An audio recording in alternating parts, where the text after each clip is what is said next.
सुशासन बाबू नीतीश कुमार जी, बुलडोजर बाबा सम्राट चौधरी जी, सुन रहे हैं ना आप? आपकी सरकार के पास खर्च किए गए 93,000 करोड़ रुपए का कोई हिसाब नहीं है। कैग की सामने आई रिपोर्ट के अनुसार आपकी सरकार 77,000 करोड़ रुपए का बजट खर्च ही नहीं कर पाई। बिना पर्याप्त आधारभूत तैयारी के आपकी सरकार ने करोड़ों रुपए खर्च कर पुलों का निर्माण तो कर दिया, लेकिन कई जगहों पर ना तो संपर्क सड़क ही बनी और ना ही परियोजना उद्देश्य को पूरा कर पाई। और अब कैग की रिपोर्ट ने बिहार की राजनीति में ऐसा भूचाल ला दिया है कि नीतीश कुमार की सुशासन वाली छवि ही बहस के केंद्र में आ गई है। क्या धराशायी हो चुके विपक्ष को जिंदा होने के लिए एक बड़ी संजीवनी मिल गई है? और क्या अब सरकार को हर सवाल का जवाब देना पड़ेगा?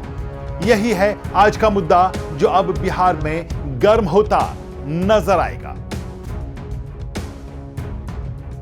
नमस्कार, आप देख रहे हैं YBN बिहार झारखंड और मैं हूं दीपक गौड़। मुद्दा गर्म है कि आज के इस एपिसोड में हम बात करेंगे बिहार में सम्राट सरकार की वित्तीय स्थिति को लेकर कैग के सामने आई एक रिपोर्ट पर, जिसमें बिहार के ग्रामीण कार्य विभाग की कार्यशैली पर गंभीर सवाल खड़े किए गए हैं और अब इस पर आने वाले दिनों में हंगामा होता नजर आ सकता है। असल में बिहार की राजनीति में सुशासन केवल एक शब्द नहीं रहा, बल्कि पिछले करीब 2 दशकों से एक राजनीतिक ब्रांड रहा है। जब भी बिहार की राजनीति की बात होती है तो कानून व्यवस्था, सड़क, बिजली, विकास और सुशासन की चर्चा जरूर होती है। लेकिन अब नियंत्रक एवं महालेखा परीक्षक यानी कैग की ताजा रिपोर्ट ने कई ऐसे सवाल खड़े कर दिए हैं जिनका जवाब केवल विपक्षी नहीं बल्कि अब आम जनता भी जानना चाहती है। हाल में सामने आई कैग की एक रिपोर्ट कहती है कि 31 मार्च 2025 तक विभिन्न विभागों द्वारा खर्च की गई करीब 93,000 करोड़ रुपए की राशि से जुड़े 62,632 उपयोगी प्रमाण पत्र, जिसे यूसी कहते हैं, अब तक जमा नहीं किए गए हैं। यह राशि पिछले वर्ष की तुलना में काफी बड़ी भी थी। मतलब पैसा जारी हुआ लेकिन उसके उपयोग का पूरा प्रमाण समय पर अब तक जमा नहीं हो पाया है। यही नहीं, रिपोर्ट यह भी बताती है कि सरकार अपने ही बजट का करीब 77,000 करोड़ रुपए खर्च नहीं कर सकी। और सबसे ज्यादा चिंता की बात जो हो रही है वो है कि ऐसे पुल जो पर्याप्त आधारभूत तैयारी के बनाकर खड़े तो कर दिए गए, लेकिन सरकार उन तक सड़क ही नहीं पहुंचा सकी। और ऐसे में करोड़ों रुपए की लागत से बने पुल महज खड़े के खड़े रह गए, उनका कोई उपयोग नहीं हो पा रहा है।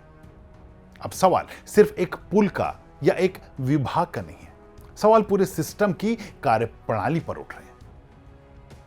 तो मुद्दा गर्म है कि आज की इस रिपोर्ट को आप अंत तक जरूर देखिएगा, क्योंकि हम सिर्फ कैग की रिपोर्ट का विश्लेषण नहीं करेंगे बल्कि पूर्व में नीतीश कुमार और सम्राट चौधरी की सरकारों के कामकाज की भी समीक्षा करेंगे। तो हम अपने इस वीडियो में आगे बढ़े इससे पहले अगर आपने अभी तक हमारे इस चैनल को सब्सक्राइब नहीं किया तो अभी कर लें और बेल आइकन का बटन दबाना ना भूलें। तो चलिए लौटते हैं अपने मुद्दे पर। अब जरा सोचिए, अगर किसी योजना के लिए करोड़ों रुपए जारी किए गए तो उसकी निगरानी किसकी जिम्मेदारी थी? अगर जमीन उपलब्ध नहीं थी तो पुल का निर्माण शुरू कैसे हो गया? अगर हजारों करोड़ रुपए के उपयोगी प्रमाण पत्र वर्षों तक जमा नहीं हुए तो संबंधित विभागों से जवाब क्यों नहीं मांगा गया?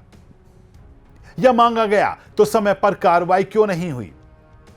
और सबसे बड़ा सवाल, क्या यह केवल फाइलों की देरी है या योजनाओं के क्रियान्वयन में गंभीर प्रशासनिक खामियों का संकेत? यहीं से राजनीति शुरू होती है।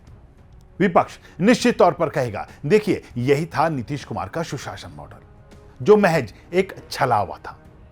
हालांकि सरकार यह कह सकती है कि कैग रिपोर्ट का मतलब भ्रष्टाचार सिद्ध होना नहीं है, बल्कि यह वित्तीय प्रक्रिया और जवाबदेही से जुड़े सुधारों की जरूरत बताती है। यानी राजनीतिक लड़ाई अब इसी नैरेटिव पर लड़ी जाएगी। चलिए अब रिपोर्ट के कुछ बड़े बिंदुओं को समझते हैं। कैग के अनुसार सबसे ज्यादा लंबित उपयोगिता प्रमाण पत्र पंचायती राज विभाग से जुड़े हैं। उसके बाद शिक्षा, नगर विकास, ग्रामीण विकास और स्वास्थ्य विभाग आते हैं। यानी सवाल किसी एक विभाग पर नहीं, पूरे प्रशासनिक ढांचे पर उठ रहे हैं। दूसरा बड़ा मुद्दा पूर्वी चंपारण और अररिया का। एक रिपोर्ट के अनुसार यहां पुल तो बन गए, लेकिन संपर्क सड़क समय पर नहीं बन सकी क्योंकि भूमि अधिग्रहण पूरा नहीं हुआ था।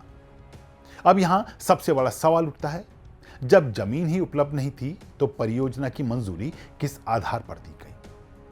क्या पहले योजना बनी या पहले निर्माण शुरू कर दिया गया? अब ऐसे में सवाल उठता है कि सुशासन बाबू की सरकार में या सम्राट चौधरी इस बात का जवाब दें कि अगर परियोजना का उद्देश्य ही पूरा नहीं हुआ तो करोड़ों रुपए के सार्वजनिक धन की जवाबदेही कौन तय करेगा, जो अभी फिजूल में खर्च होते हुए नजर आ रहे हैं। इसी रिपोर्ट में बाढ़ सुरक्षा परियोजनाओं और नल जल योजना को लेकर भी कई टिप्पणियां की गई हैं। यानी मामला केवल पुलों तक सीमित नहीं है, बल्कि परियोजनाओं की योजना, क्रियान्वयन और उनकी निगरानी तीनों पर बड़े सवाल खड़े करते नजर आ रही है। तो आपको बता दें कि यही वह जगह है जहां राजनीति सबसे ज्यादा गर्म होती है। विपक्ष सदन से लेकर सड़क तक पूछेगा, अगर बिहार में सब कुछ ठीक चल रहा था तो फिर कैग को इतनी बड़ी संख्या में वित्तीय अनियमितताओं और लंबित प्रक्रियाओं की ओर ध्यान क्यों दिलाना पड़ा? सरकार कहेगी कि रिपोर्ट सुधार के लिए होती है और जिन मामलों में प्रक्रियागत कमियां हैं उन्हें दूर किया जाएगा। लेकिन जनता का सवाल इससे भी बड़ा है। अगर योजनाएं समय पर पूरी नहीं होंगी, अगर बजट का बड़ा हिस्सा खर्च ही नहीं होगा, अगर परियोजनाएं अधूरी रह जाएंगी तो विकास की रफ्तार कैसे बढ़ेगी? और अगर उपयोगिता प्रमाण पत्र समय पर जमा नहीं होंगे तो जनता कैसे भरोसा करेगी कि सार्वजनिक धन का उपयोग पूरी पारदर्शिता से हुआ है? अब जरा राजनीतिक तस्वीर देखिए। बिहार में चुनाव अभी दूर है और ऐसे में विपक्ष कैग रिपोर्ट को लेकर एक बड़ा मुद्दा बनाकर अपनी खोई सियासी जमीन को वापस पा सकती है। वहीं सरकार के सामने चुनौती केवल रिपोर्ट का जवाब देने की नहीं, बल्कि यह भरोसा दिलाने की होगी कि भविष्य में ऐसी स्थिति दोबारा नहीं बनेगी। क्या हर डिपार्टमेंट की जवाबदेही तय होगी?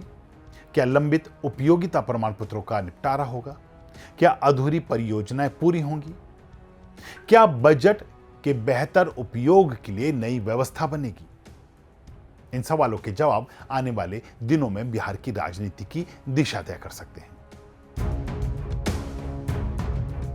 फिलहाल एक बात बिल्कुल साफ है, कैग की रिपोर्ट ने बिहार की राजनीति में नई बहस छेड़ दी है।